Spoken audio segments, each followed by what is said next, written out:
I'm so happy that you're all here today. I know it's not always so easy to make time for our meetings, but since you've made it, let's leave the hustle and bustle of our lives outside this room and travel back in time. Now, before I start, Helen, thank you for letting us meet at your house. It was a bit of a short notice. No problem at all.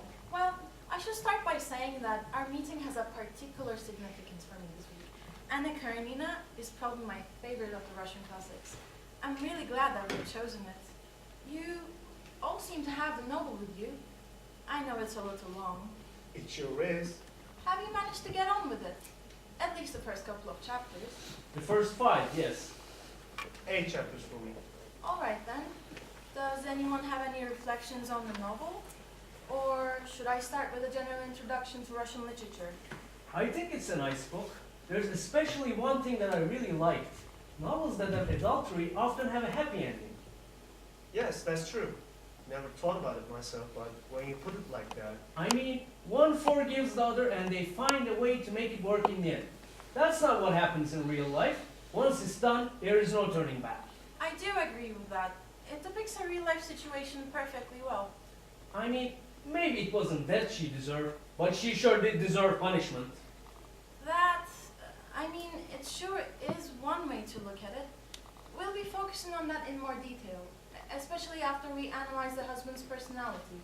Some say that falling in love with another man was her only chance for happiness.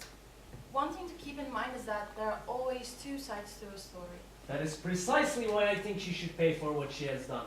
Because there are 2 sides to a story. Okay.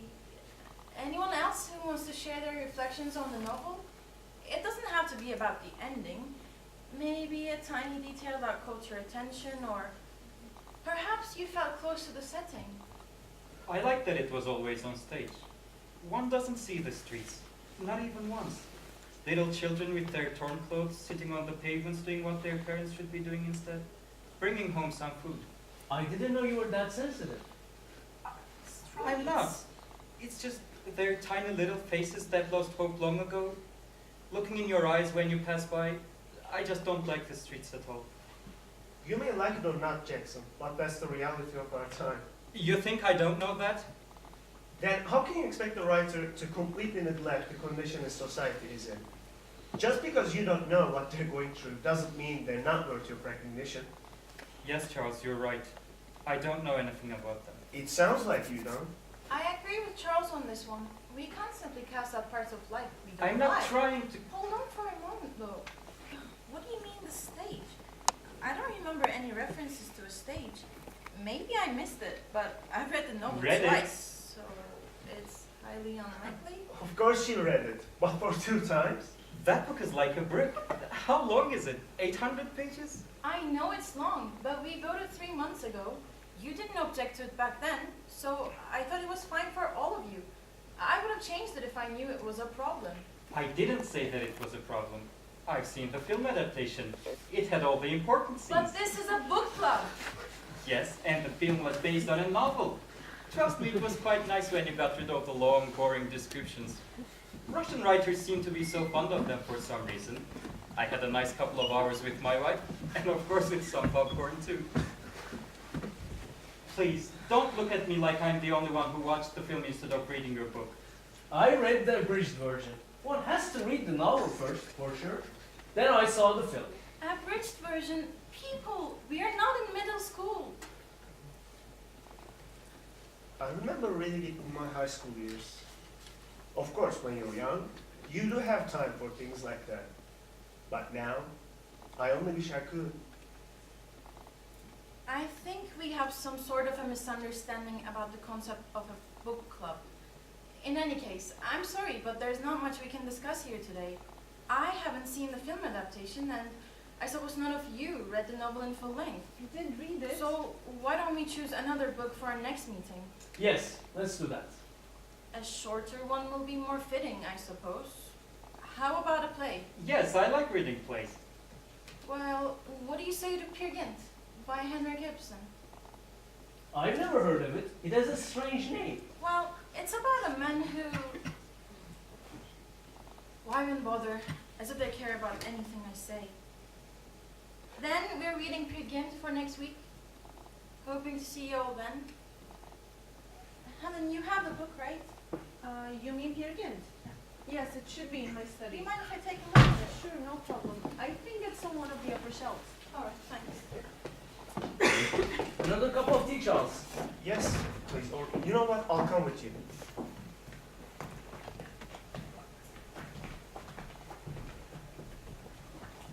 Can you believe that she read the whole book? And did you see how she looked at me when I said that I've seen the film adaptation instead? Everyone in their right mind does that. I thought you liked reading. It's not that I don't, but we all have real lives. Who has the time to read anyway? That looks old. Let me see. Wow. It even has notes on it. Did you get this from the library? Me? No, of course not. Right. It's my I husband. forgot that your husband was a writer. It's his, isn't it? Yes, it is. I told him the other day that we would be discussing it for this week's meeting. He was so excited that we left the kitchen in the middle of dinner and came back with a book from his study. He said that I should read the one that he read. He said something about a connection between us. You know how he is when he gets to books. I do. How is he lately? Not so well. He's working too much. But on the bright side, I'm sure he'll be getting that promotion he should have gotten long ago.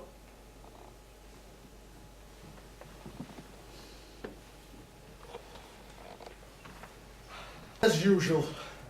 Time to shiver while our boss still lies in his warm bed with his wife. Morning, Kurt. How's it going? Yes, keep on checking the game results. Dale, have you finished the presentation I told you about yesterday? Dale? I'm sure the answer is in the economy section you're reading. Who am I to blame them anyway? We all come to this place out of obligation. There must be something we can do.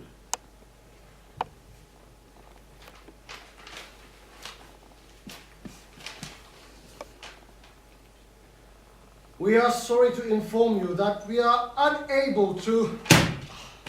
Of course you are sorry. Well, I am too.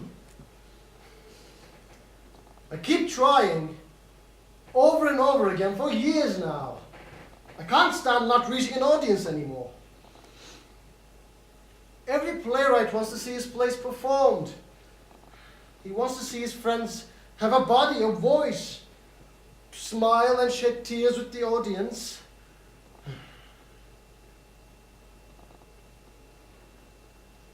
Should I ask Carol? No, I can't do that. Even if it is my only chance, I can't do that. I'll never be that desperate.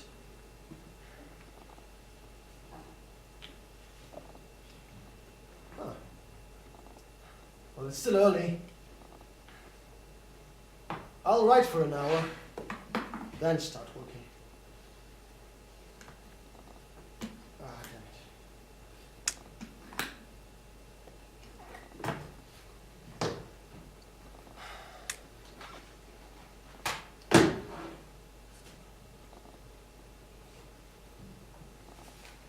Now,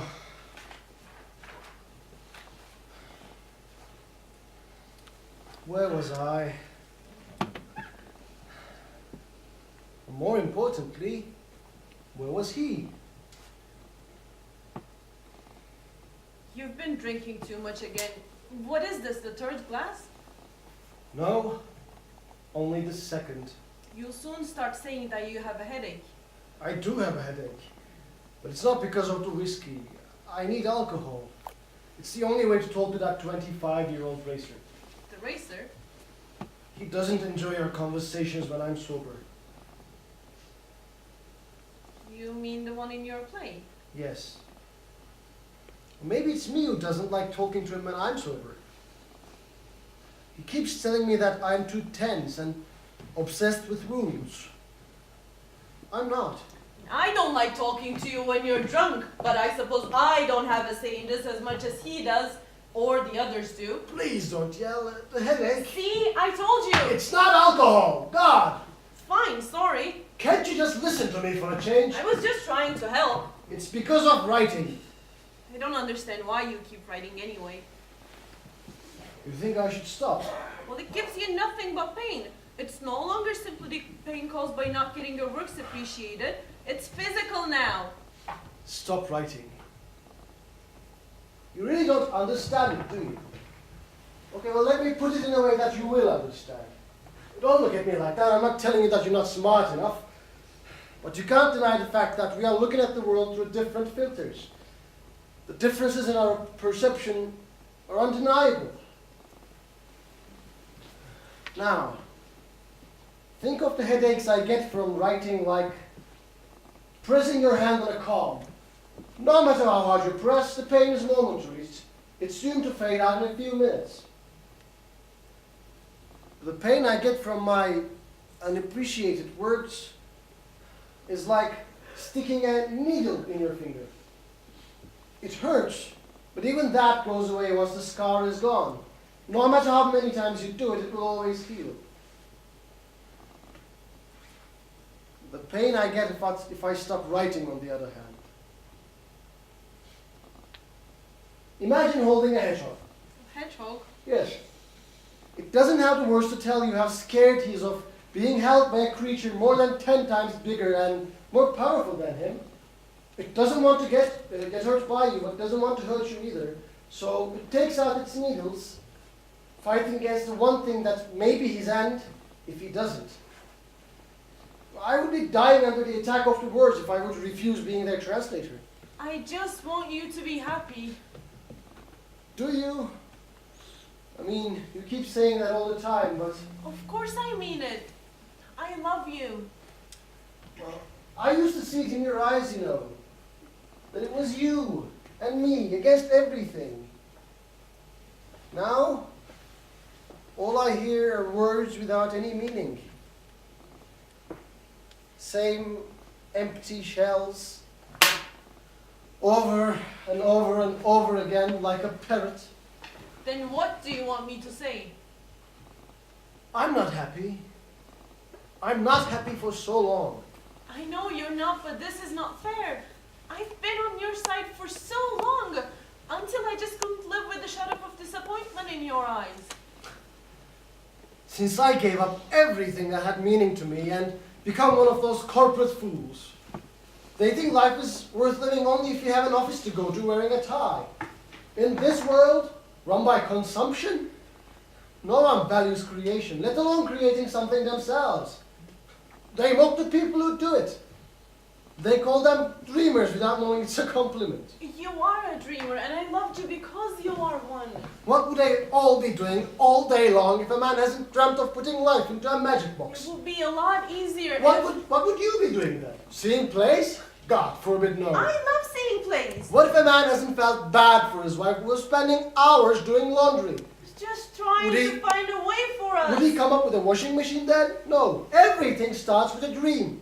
Every dreamer is a victim of his time. It does them no good in the grave how much we value their works now.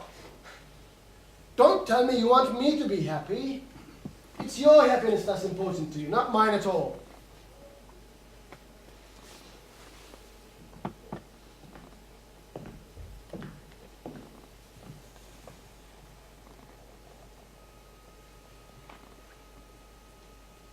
I don't know what to say. Well, then don't say anything. You will scare off my muse. The last thing I want in the world is to have her thinking that I don't appreciate her help. Your muse? Her? You didn't think it was a he, did you? Her, It's water. It's always water. of course. Water that takes the lives of men to give it to others. Give them life so that they enter the scene, suffer, and exit. Faces so interconnected that one does not even notice the transition from one to the other. Like tiny little drops of water that has no meaning as individuals but are magic as a whole.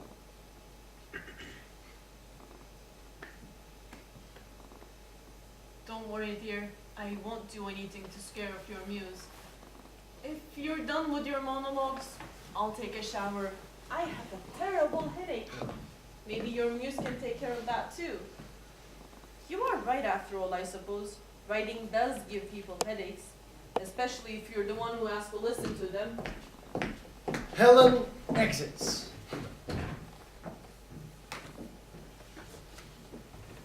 Good thing I'm not as selfish as him. Would things be easier, though, if I was? I don't know. She only is trying to help. It's not her fault that he doesn't appreciate it. As for him, well, no one can understand them better than I do. They are just too different, almost on two opposite edges. But they weren't always like this. If only I could come up with something that will make her understand, make her remember. Something that can reunite them. Then they can have their fairy tale ending. But what? Here is my award-winning writer. What was the one you wrote for that organization helping the war victims? Oh, there you go. The greatest tragedy is indifference, right? Yes, thank you, sir. If only the others were looking up to you. Then we would be the best advertising agency in the country. It's not that impossible. Just hire struggling writers instead of advertising graduates. What's that? I was just saying thank you, sir. Working on something new? Yes, sir. Well, I have some good news for you about the promotion. Sir, can I tell you something before you go on? We'll have a lot of time to discuss what you have to say to me. Now, as I was saying, the managers finally agreed that it wasn't fair to be holding you in the same position with the new graduates. From now on, you're the team manager. The team manager? Yes. All the writers will be consulting you when they have a question, and you will be reporting to James first thing on Mondays. Mr. Hastings. As you can guess, there will be a substantial increase in your salary. That house you always wanted to get, you can get it in no time now. Congratulations. Keep up the good work. Mr. Hastings, Yes? I'm grateful, I really am. I can't tell you how happy I am to hear that you are pleased with my work. But I must turn down your offer. Turn it down? Are you telling me that you don't want the promotion? And why is that? I was planning to give my resignation by the end of the week, but I might as well do it now. Your resignation? Is this some kind of a joke? No, sir, it certainly isn't. Did you get a better offer from somewhere else? Tell me how much, we'll give more. I have no intention of losing my best writer. There is no offer. After all these years you'd worked here, after all we'd done for you, you looked me in the eye and lied to my face. So be it. No one is irreplaceable.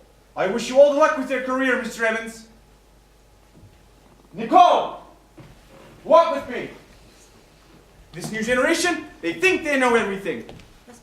Go talk to him, David. Tell him he's really good. That'll make him work with a bit of enthusiasm. Yes, I'll tell you what it does. It makes them think what they do is worth the money they get. When I was young...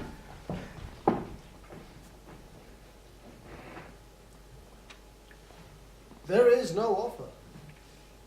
Why would I lie to him if there was? Well, he can think whatever he wants. It matters little to me now. I will be free soon. After all they have done for me, how can I ever repay them for sucking all the joy I used to get from life?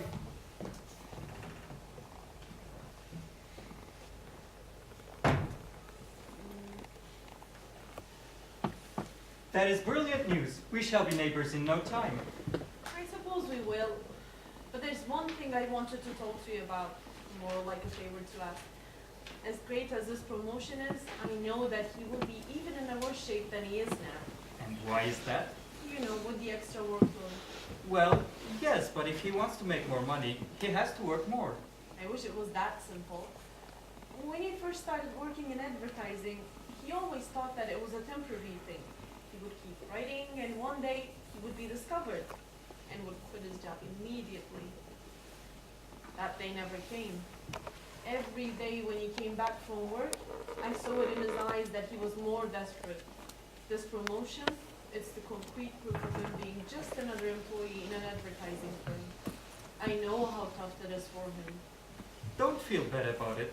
It's not your fault that he's a dreamer. And besides, what can I do about this? There's one thing that may make him keep his job and be happy about it. If only one of his Helen? plays could be staged. No, please don't put me into this position. You know I have no say in Carol's play selections. Please, Jackson, I wouldn't ask if I wasn't desperate. You know how much I love him, but I don't think I can keep living like this anymore. Let me say my marriage instead of being a participant in our divorce.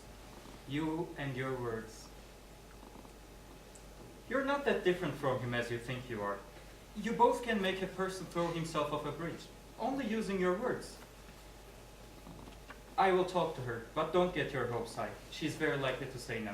She won't, if you find the right time to ask. And that's something you are quite successful at. Can't argue with that.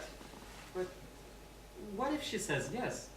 How on earth are you planning to convince your stubborn husband that this is not your doing? They hate each other. Noah would never believe that Carol is willing to stage one of his plays. I'll tell him that the theater has decided to go in a new direction. They will stage plays from writers who were never heard of before. There's no better advertisement than that. You've got it all figured out, haven't you? All right. For the sake of our friendship, I will talk to her. Now, stop feeling bad about your husband's promotion, and please tell me that you have ideas about how to decorate your new apartment.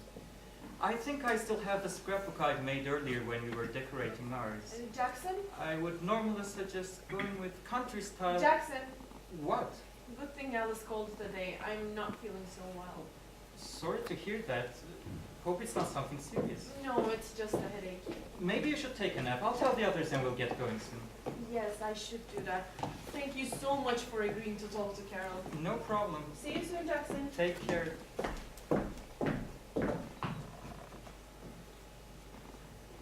Why do you keep doing this? You know you're not helping her. I know. I just want to see her happy, like she used to be when we were in school. At least she'll smile for the day. You really can be the most selfish person I've ever known. You know it's always me who has to comfort her when your promises turn out to be nothing more than lies. I know. I'm sorry. I will talk to her tomorrow. I know you're trying to help, but you only help her in thinking that the illusion she chooses to live in is real. No point in discussing this. What's done is done. I told you that I will talk to her. Can you relax a little? I'm sorry. It's just that I've been through this so many times. Charles, Peter, we should get going. I'll call you tomorrow to tell you what happened, all right? All right, talk to you later.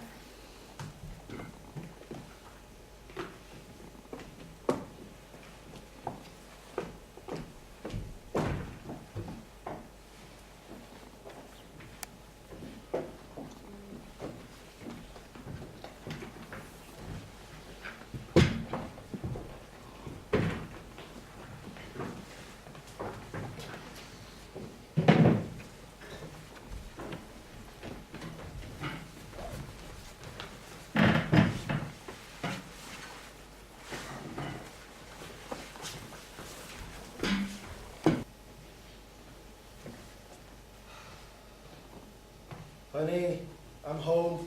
Hello, I'm in the kitchen. How was your day? As usual. Not much different from yesterday.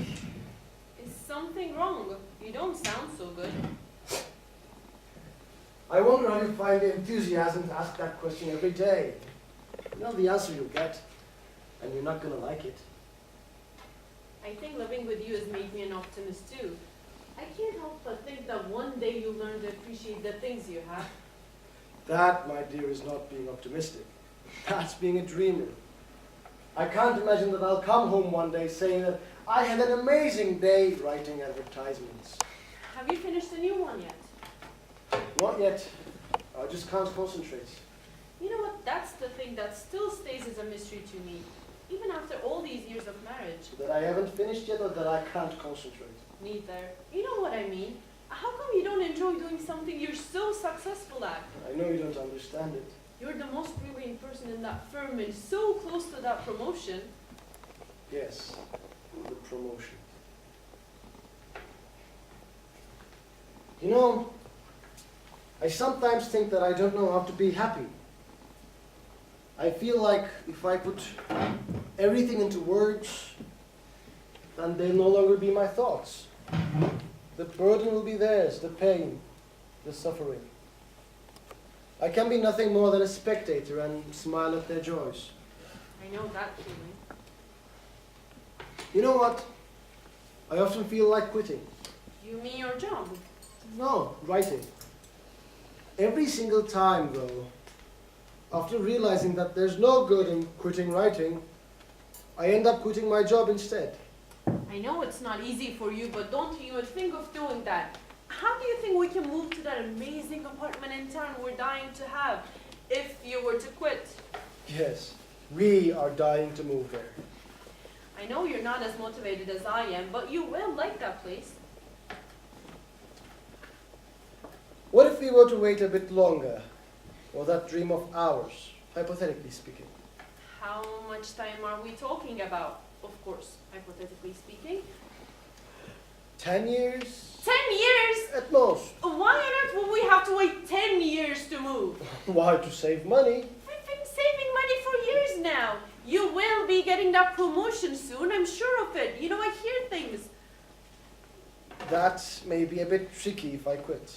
And it's not like writing is a full-time job. Why don't you just keep your job and write on your spare time? You know exactly why I can't. You're making me say it so that when you hear the words out loud, you'll get even more upset. Then, you will start throwing your words at me, thinking that it's at all possible to hurt me with them. Well, I will give you the chance, darling, though you're doomed to fail. I want to focus on writing, rather than spending the whole day doing what other people expect me to do. I'm sick of coming home in the evening too tired to let alone write, do anything but have dinner, argue with you, and stare at the television with a blank expression on my face and go to bed. And for what? To have the same routine all over again the next day. So easy for you to put all the blame on me for everything you didn't have the courage to do. Was I the one who told you to start working in advertising? No, but it was what I had to do if I wanted to be with you. No, it wasn't. Come here. Look, I loved you, and I still do, but I don't deserve hearing your regrets every single day, always better polished, that I hurt my ears. I wanted you to have everything that would keep that beautiful smile on your lips. I didn't want you to worry about money. We had been going out for 3 years. I knew how expensive your tastes were. I don't care about money. Please. Even now we're talking about the apartment that you want to. Yes, but... I could have never made you happy if I were to become a writer. You would have always resented me for the life I wouldn't be able to offer you. Well, I refuse to see that look in your eyes. Instead, you left me to cope with the same look in your eyes. I'm the mercenary here, aren't I? I didn't say that. I would never say that. I loved you. I loved you more than anything in this wicked world. It wasn't a burden for me to provide for you. I would have kept doing it. If only I could find peace at home. If only I could see the woman I married. You don't see that you've changed, do you? First time I saw you, you were in college. How old were you then? 19? I can see you sitting on the grass with your friends. You have your envelope skirt, the one you found a few days ago and threw out saying it's hideous. Your hair reminded me of Medusa. It was inviting me to come closer to you, only to be killed by your gaze. I caught the smoke of your cigarette. Holding on to that, I started walking towards you. keep doing for years. I thought you were one hell of a girl, nothing like the others. I could see it in your eyes that it was more than the pimpled skinny boy you were seeing when you looked at me.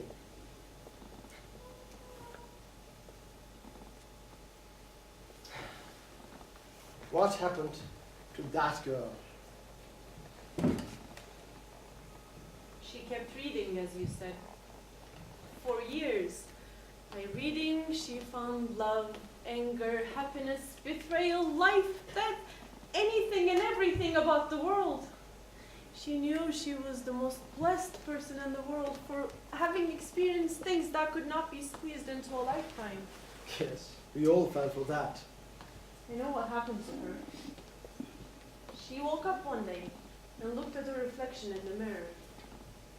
She wasn't 19 anymore. She used to be in love with the words. Mighty creators of new worlds. The irresistible call of the sirens took hold of her.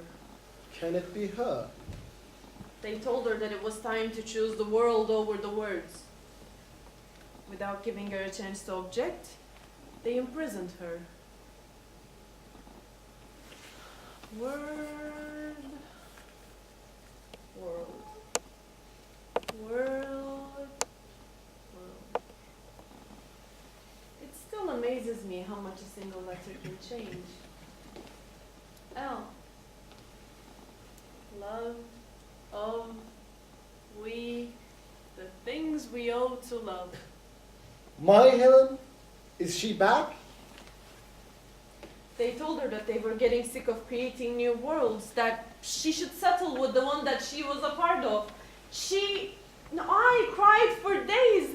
It hurt so much to see the world as it was. I didn't know it was such a horrible place. It was even worse than a tragedy. Everyone was lying. They were all covered by their egos. They were so selfish. I had no one to talk to, only you. But you weren't helping me at all. No, I was there. You were trying to stop the change in me. How did you think that you could stop it when I couldn't?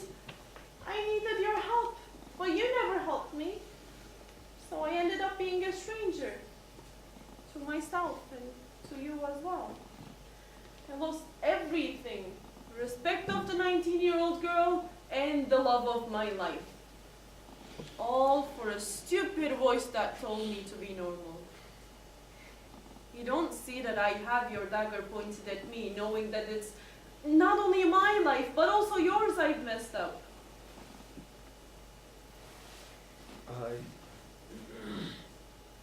I don't know what to say. I wanted to help you. I knew we were a whole divided into two and thrown out into the world, only to find each other.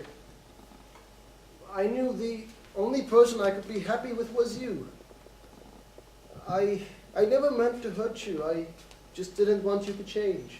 What are you talking about? I haven't changed. This is who I am. But you... And I don't believe that you don't want to hurt me. But why would you think of quitting your job when you know that I want that apartment more than anything else? But you were saying that the voice... What voice? Honey, are you okay? Look, let's discuss this later. You must be really tired. Yes, maybe. And why don't you go change before dinner? You always look so uncomfortable in that suit. Am I making it up?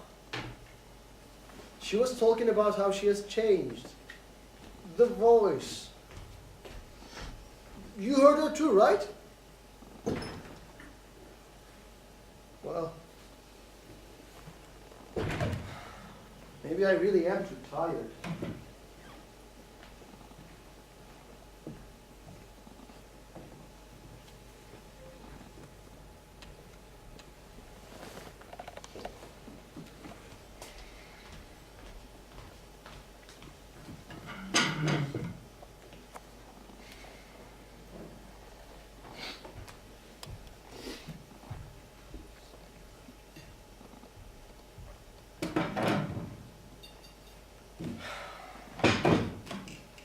You're not serious about quitting, are you?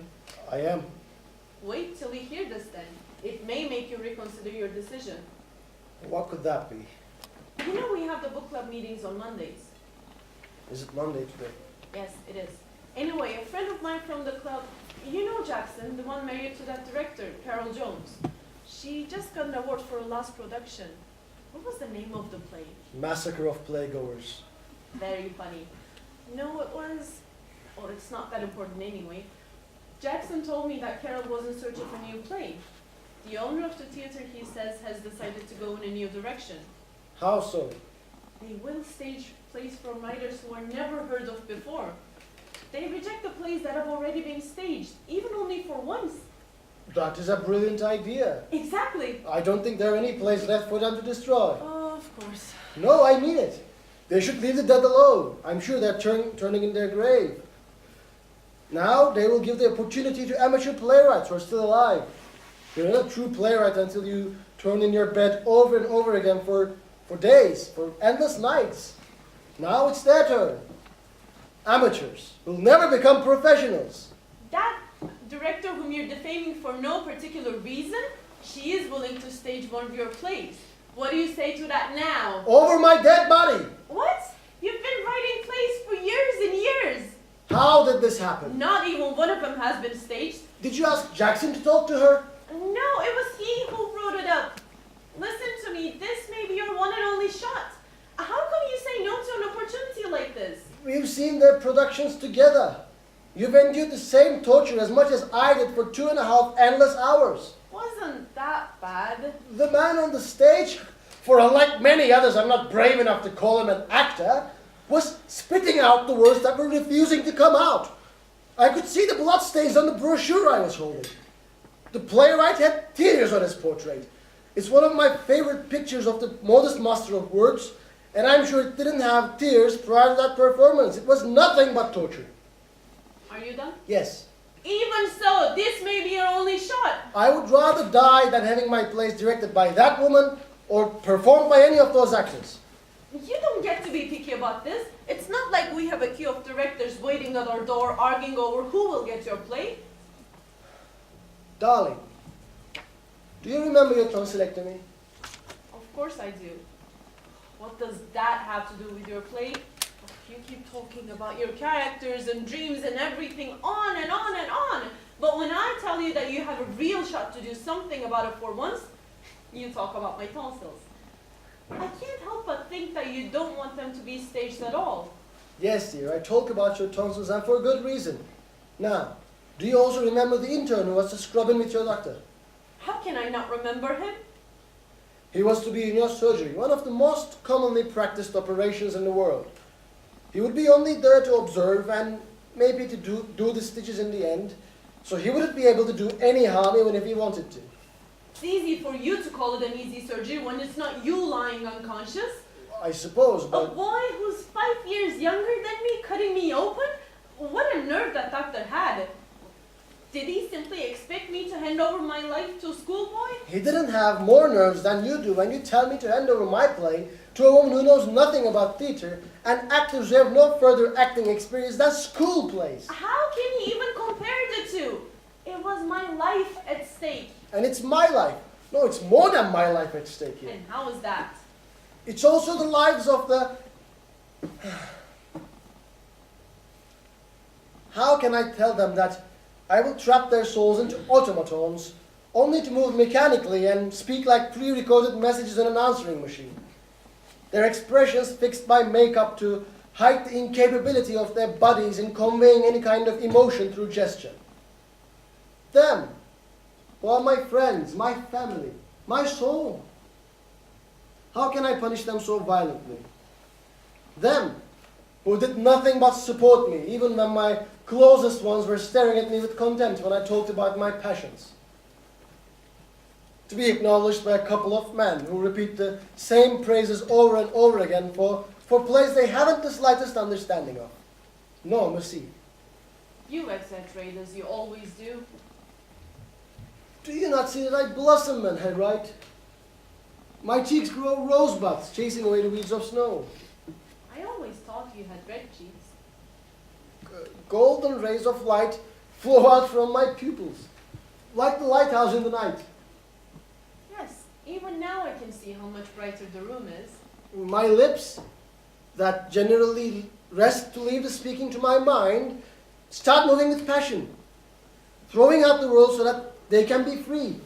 Suddenly realizing the terrible mistake they have made, they try to hold on to their precious children, afraid of losing them forever. Talk more about passion.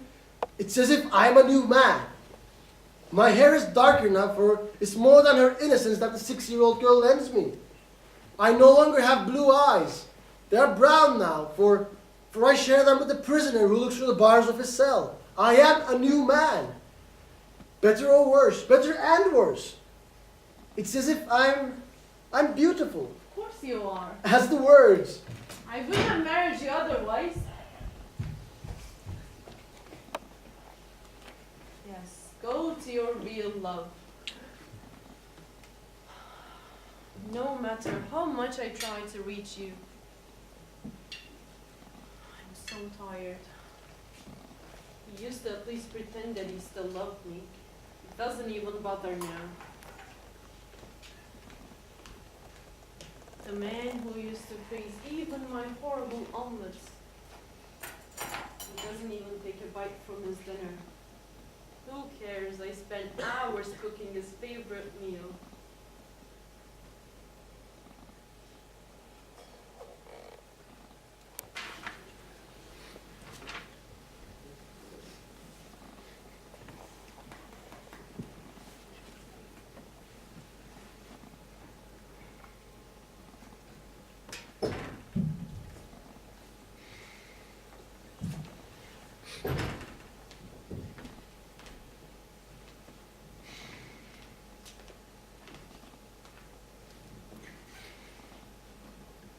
I'm so tired of arguing all day long. If someone was to watch one day of our life, he'd think the play written by someone with too much to say and no time to say it. That makes the two of us, sweetheart. So can we stop it, please?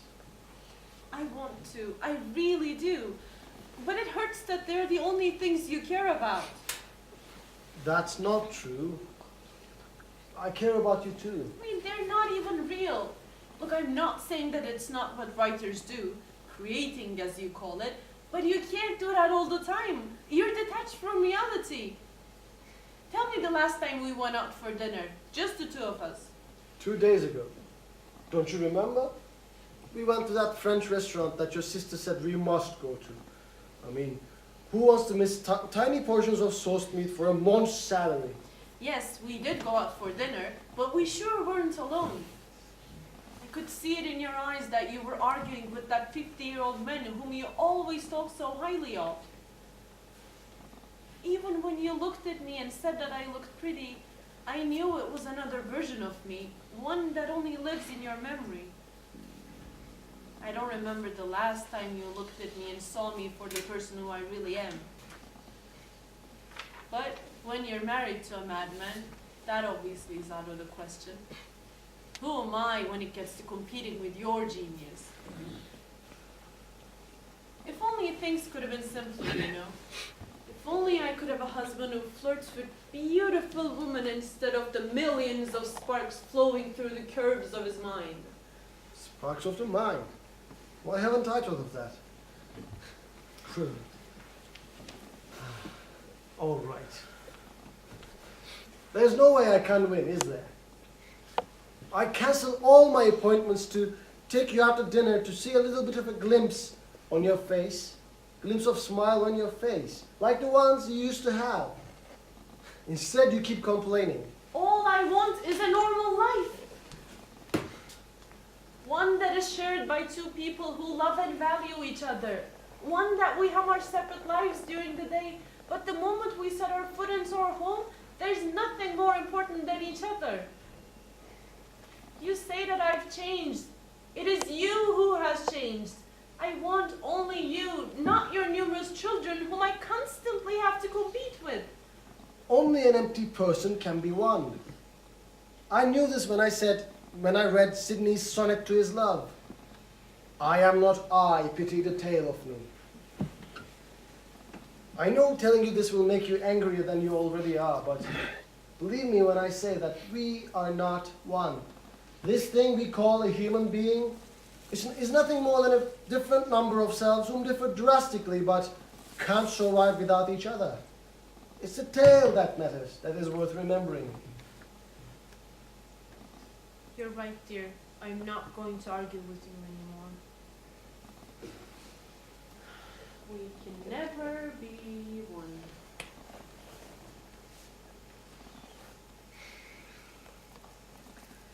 Can't take this anymore. Up until now, I always thought that he is who he is, for everyone has a little madness in them, but what he just confessed is nothing more than a poetic version of his lunacy. Where did I put this number? It should be somewhere in here. Maybe I can call her tomorrow. No, I must do it now. I don't think I can get any sleep if I don't talk to someone about this. Well, at least Alice understands what I'm going through.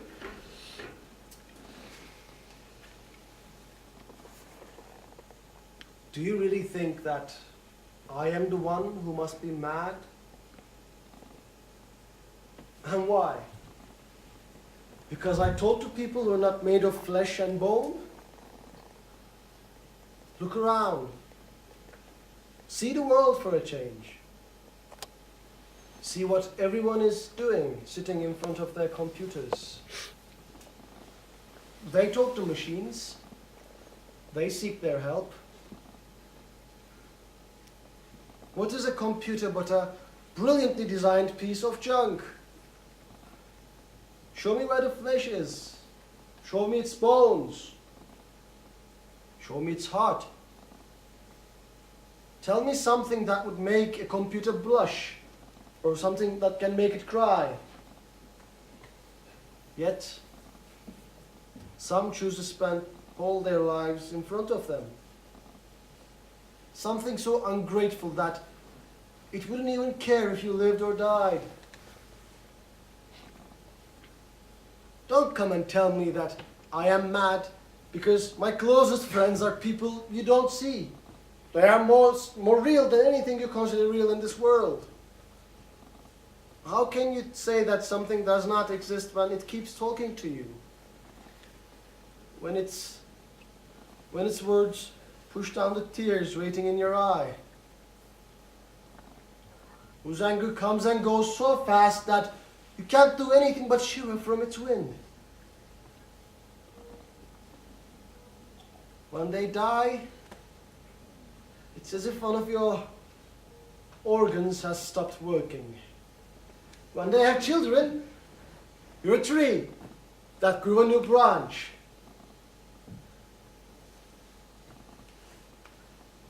When someone questions their existence, you are a knight, all armed up and ready to do anything that would provide their safety.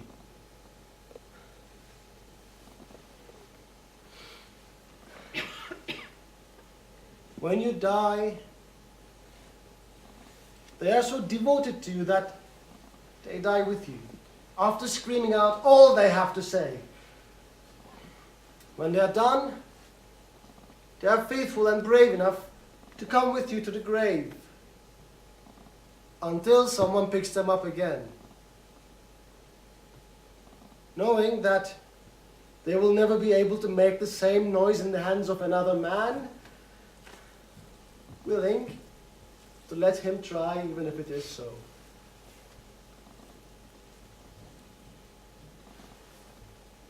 Don't believe her and think that I am mad. You are mad for turning your back on them. For what is madness but a mighty tool which helps a prince in getting his revenge from his uncle who betrayed him? I will keep on fooling the world. I will keep them away from my version of the reality. They don't deserve to know it. When I'm gone, they'll no longer think of me. I shall be happy out there, since all that matters is within me.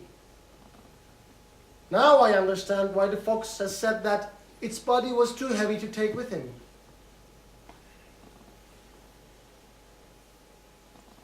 I shall leave it right here. It's been with me through the good and the bad, Because I always felt like it was a prison that one day I shall find the key of.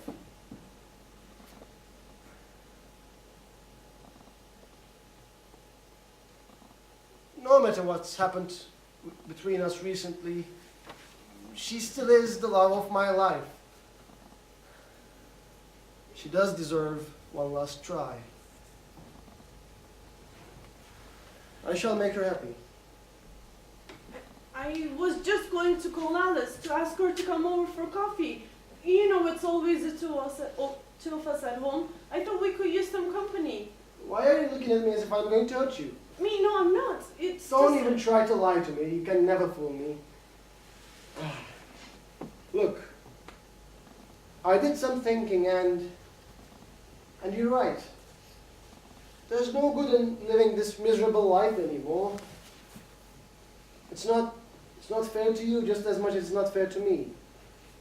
I will try to change. I know you don't believe me right now, but I promise you I will. I do want to believe you, but this is not like changing your clothes or your house. This is who you are. I know it's not going to be easy, but I am willing to take the challenge. There's one more thing I want to tell you. Maybe after hearing that, you will understand how serious I am. What is that? What do you say to a little addition to the family? Wait, are you serious? I thought you didn't want kids. Well, you always say that you can never cheat on your characters. I know what I said in the past. Taking care of a baby will be a full-time job. As I said, I want to change. I always liked kids. It will be fun to have a little guy running around in the house. Or a girl. Or a girl. You just made me the happiest person in the world. I shall be giving birth to 2 people when the time comes. To our baby and to my husband, for he will be a new man. Yes, my love. And we will finally have our fairy tale ending in our new apartment with our boy. Or girl. Much as I like to talk about this more, I should get some sleep. I have an early meeting tomorrow. Okay, you do that. We have the rest of our lives to discuss. And Noah, Yes? I'm sorry I called you mad. I don't really think you are. I just got caught up in the moment. I know, darling. I love you. I love you too.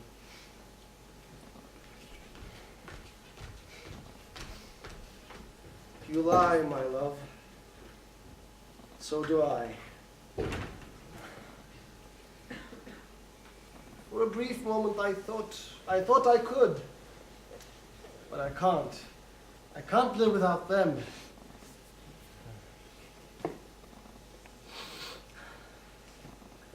Massacre of the Self. Written by... Who cares who wrote it? He walks towards his bedroom. He takes out his clothes.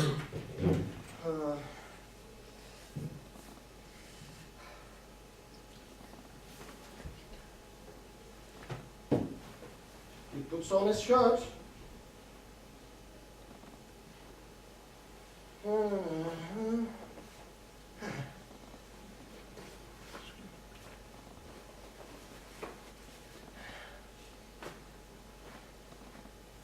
And trousers.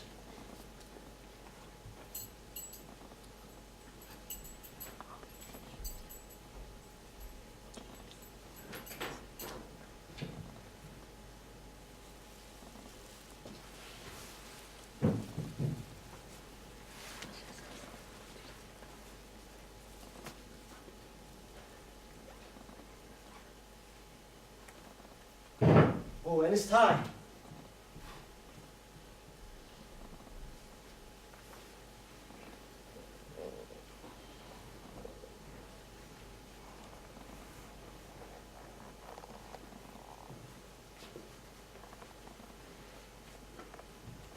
He fixes his hair.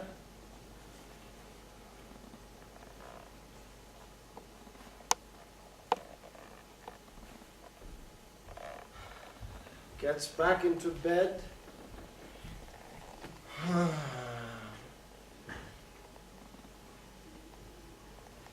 Takes a notebook from his nightstand. It's filled with papers. There's also papers lying around on the floor. He starts taking notes.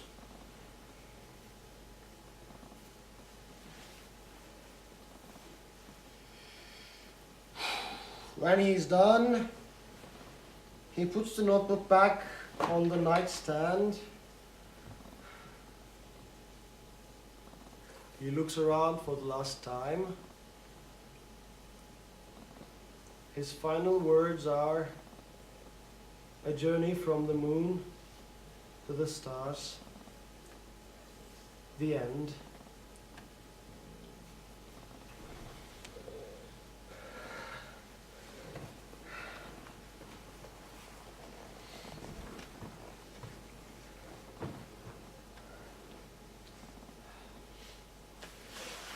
A journey from the moon to the stars.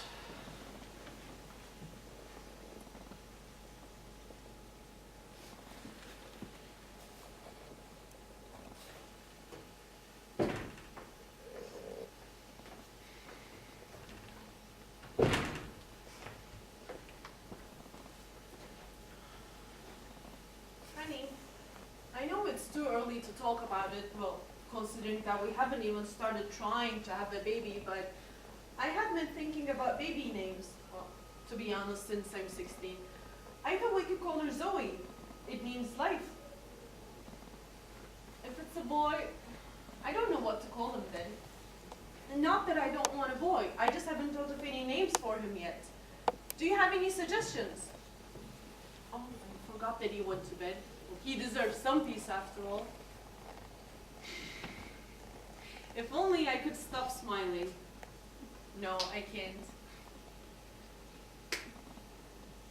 But what if he was just trying to distract me so that I don't call Alice and tell her what happened? He sounded genuine when he said he wanted to change, but there's only one way to be absolutely sure about it.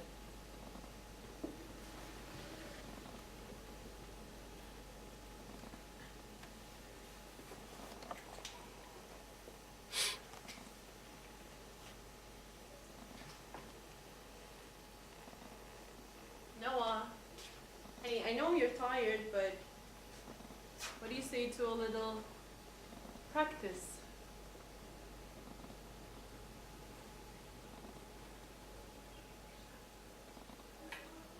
Come on, you can't be that tired.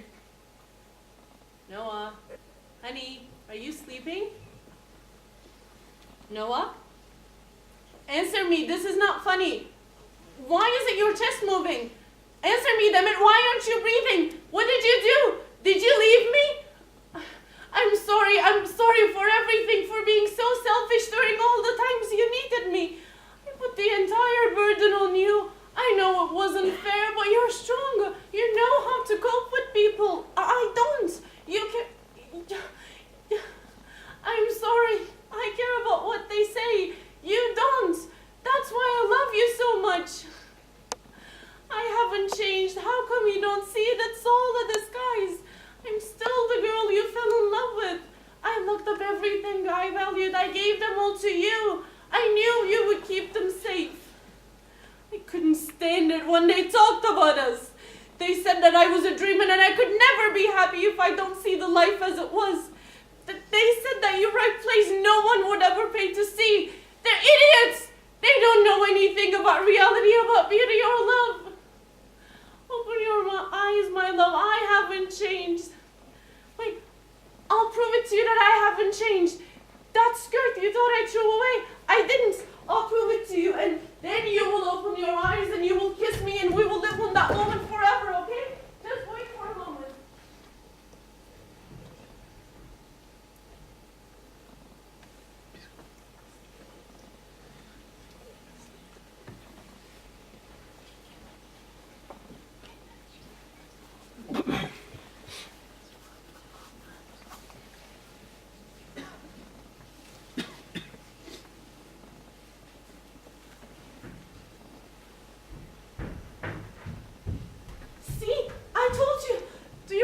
recognize me now.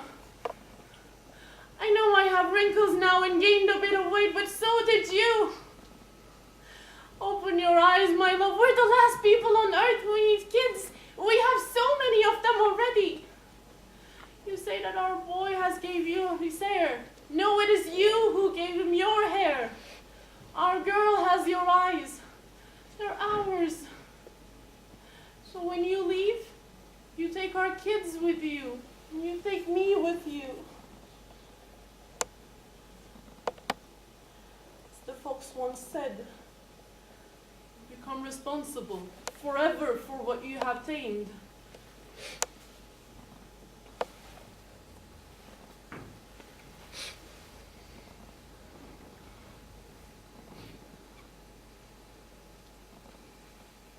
The massacre of the self. Yes, it is a massacre indeed.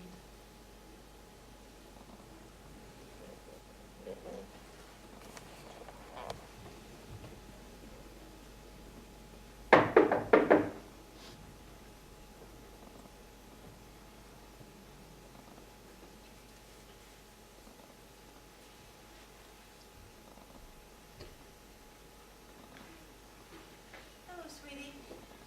Sorry that I showed up so late. Did I call you? No, you didn't.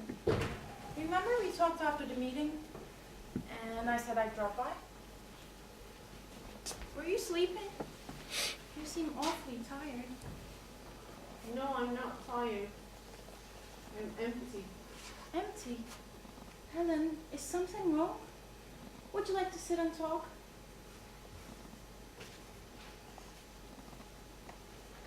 I'll make you a cup of tea. Who's Helen? You, of course. Don't be silly now. Are you trying to scare me? Why would I want to scare you? I just wanted to know who Helen is. Is she a nice person? I would like to meet her if she is. No, I don't have many friends.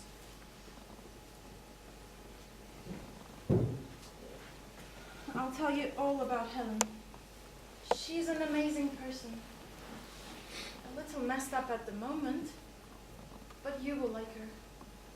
You may even be great friends in no time. But before we talk about Helen, can I ask you something? Sure you can. I was talking to Jackson today, and he told me a rather interesting thing.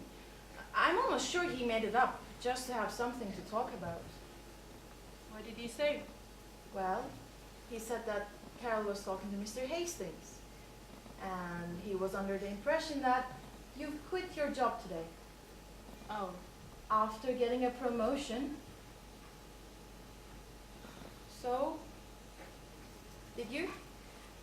how can you end something you never had in the first place? Helen, oh, sorry for calling you Helen. It's just that you two have so much in common. I often get confused.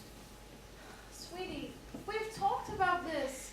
How many times have I told you that you're a smart, successful lady who deserves working in an advertising firm? It was taking too much of my time. I needed time for more important things. You could keep writing after work. At least tell me that you've thought about the future. How are you planning to earn money? Can we talk about this later? It's disrespectful to the dead. What do you mean, the dead? Oh, I forgot to tell you. I'm a widow now. A widow. Yes, because my husband is dead. What do you mean, your husband? Noah, of course. Honey, he left you. No, I was talking to him tonight. He left you 10 years ago. He said that his life was a big failure and it was all my fault. Then he forgave me. He said that we could start all over again. But the burden was too much. I tried to reach him, but he was locked out. Then he closed his eyes. It's not your fault. It never was your fault.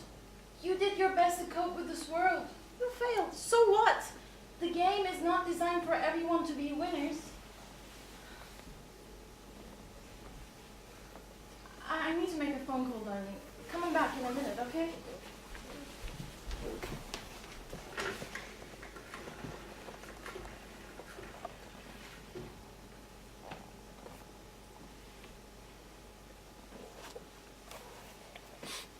All right. We'll be there in 15.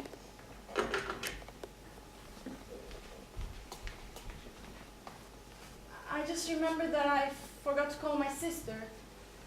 I was supposed to go to her place for her son's birthday. I'm sure he's asleep now, but we can still go.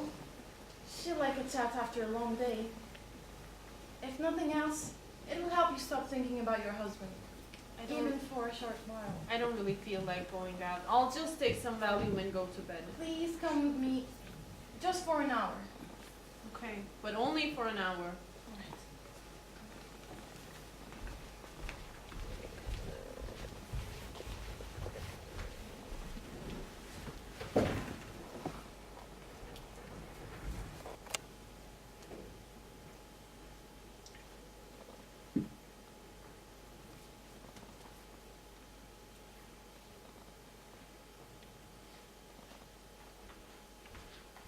Hello, gorgeous. How are you today? I brought you flowers. See? Daisies, your favorite. It took me all day to find these. Of course, my friend can't be satisfied with sunny daffodils or moonlight orchids. She needs wildflowers. Do you want me to put them in a vase? We're not allowed to have vases in this house. Right. Give them to me! Wait, Helen, They're all I stop! need. She's trying to make herself elite. To use the playwright.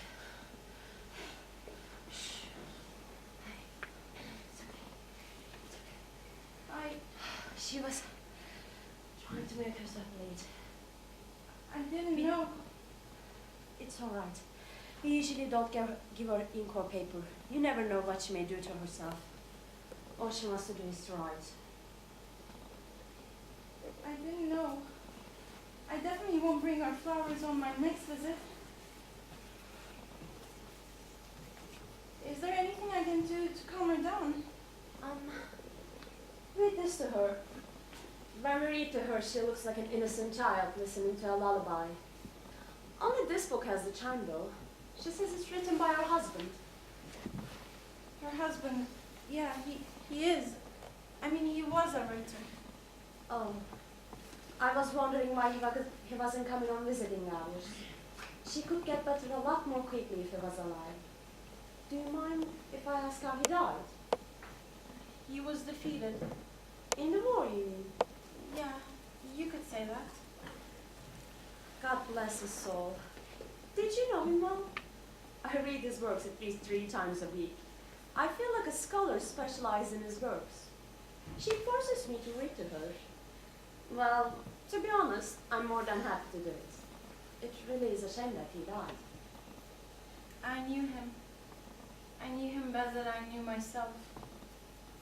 I met him when I was only a kid. He had something so extraordinary. You could easily spot him, even in a large group. He used to shine. He was such a joy. Can I tell you something? I suppose you would think that I'm mad too. Does it really matter what I think? I keep having this feeling.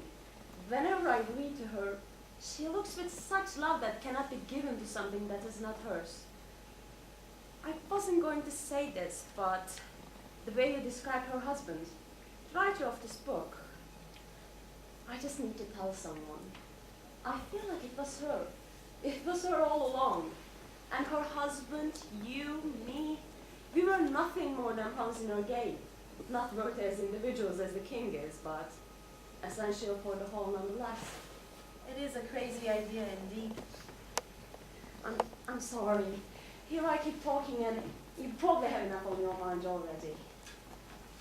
But, before I go, normally we are not allowed to do this, but I think you ought to see it. It's a footage from the security camera in her room. There's a player over there. You can watch it if you want. Wait, what is she doing? Why are you giving me this? Just talking, don't worry. I need to check on other patients now. Let me know if you need anything.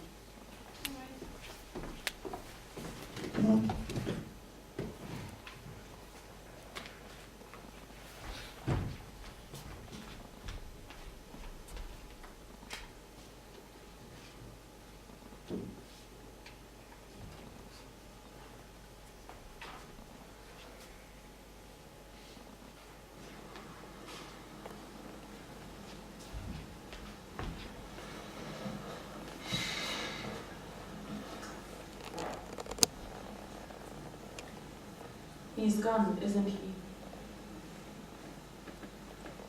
You think it's my fault. Nothing more than the pretty little shallow wife whose ignorance has signed her husband's death sentence. It's fun to watch, isn't it? Even when it's a tragedy. I mean, no matter how terrible you feel for what happens in front of you, you always get to go home to your families. Forget what you witnessed an hour ago. You know you're not to blame. But you know what? You're wrong. You are to blame. You killed my husband. You killed him every day, over and over again, until he didn't have the courage to come back anymore.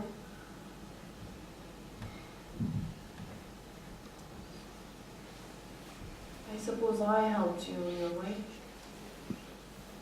I used to be one of you, you know. It's been a long time since I haven't been a part of a group.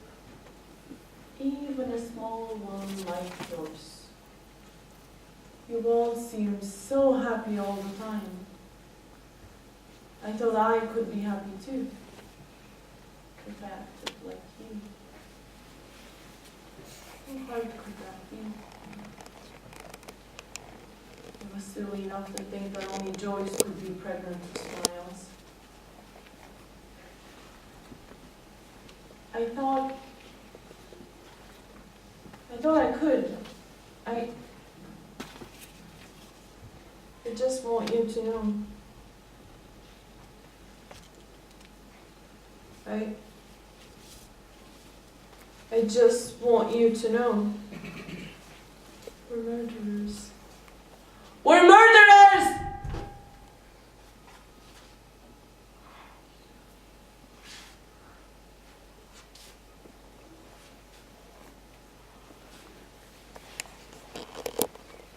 You're murderers?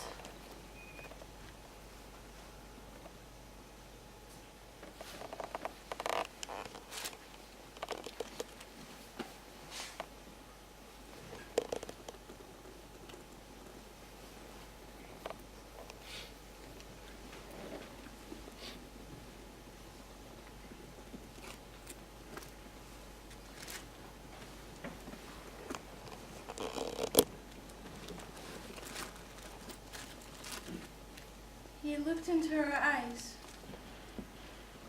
She didn't blink, not even once.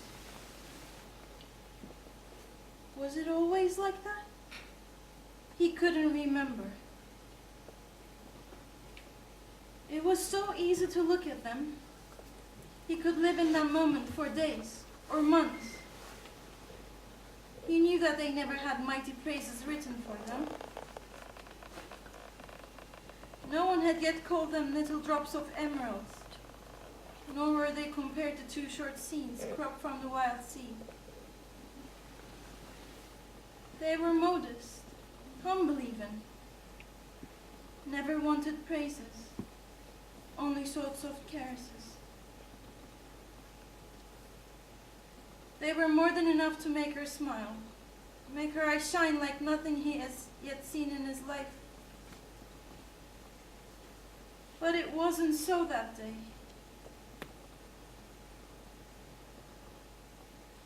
It was as if someone else was looking through those tiny windows. Or worse, no one was there. She gone.